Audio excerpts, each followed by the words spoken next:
Premier enjeu déjà, c'est les entreprises elles-mêmes, leur système d'information, leur survie, leur capacité à répondre et à travailler surtout avec leurs donneurs d'ordre, qui sont des grandes entreprises. Copernic est une entreprise technologique et innovante qui opère dans la mobilité professionnelle, de la télématique embarquée ou encore de la traçabilité industrielle. On avait des besoins en matière de cybersécurité pour progresser dans ce domaine. J'avais mis en place une police d'assurance cybersécurité avec de nouvelles exigences. Et puis, on a aussi des donneurs d'ordre qui sont de plus en plus sensibles à l'état de notre système d'information et de savoir si effectivement on remplit un certain nombre d'exigences en matière de sécurité.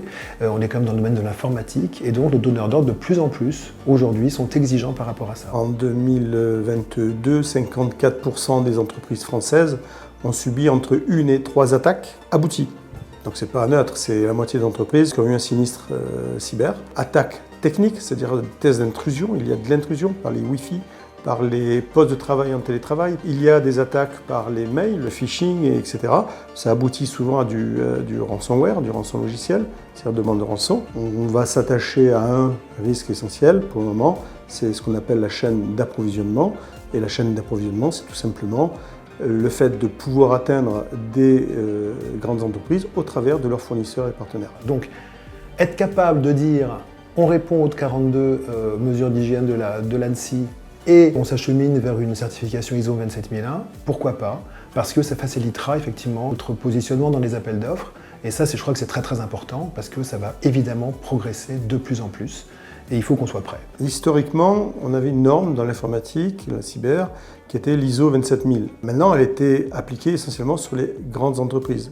Et il était très compliqué de l'appliquer sur de la PME. Notre tissu économique aujourd'hui, c'est de la PME. Il y a un acteur essentiel, c'est l'ANSSI, c'est l'État, qui dit on va aider les entreprises en publiant un guide d'hygiène et de bonnes pratiques dans un document qui fait 42 mesures, mais qui ne sont pas neutres. Et c'est là notre accompagnement, il est d'aider ces PME à comprendre ces normes et à les transformer en projets et je dirais même en feuille de route au final pour que l'entreprise ait une visibilité sur l'objectif à atteindre et comment atteindre cet objectif. Et c'est pour ça que l'enjeu aujourd'hui de l'accompagnement SAFE, il est essentiel pour que ces entreprises-là puissent continuer à travailler avec ces grandes entreprises. Mais ça ne doit pas se faire n'importe comment, au regard des enjeux aussi, RH notamment, et des enjeux utilisateurs, et d'un système que je vais qualifier de culture de cybersécuritaire, où on va devoir impliquer absolument tous les acteurs de l'entreprise, c'est-à-dire les utilisateurs eux-mêmes, qui doivent comprendre pourquoi ils doivent appliquer cette bonne pratique. C'est indissociable des ressources humaines. Je pense effectivement qu'on ne peut pas parler de cybersécurité si on ne parle pas derrière de ressources humaines. Si on mettait en place des mesures de sécurité trop contraignantes, ça pourrait nuire à son efficacité.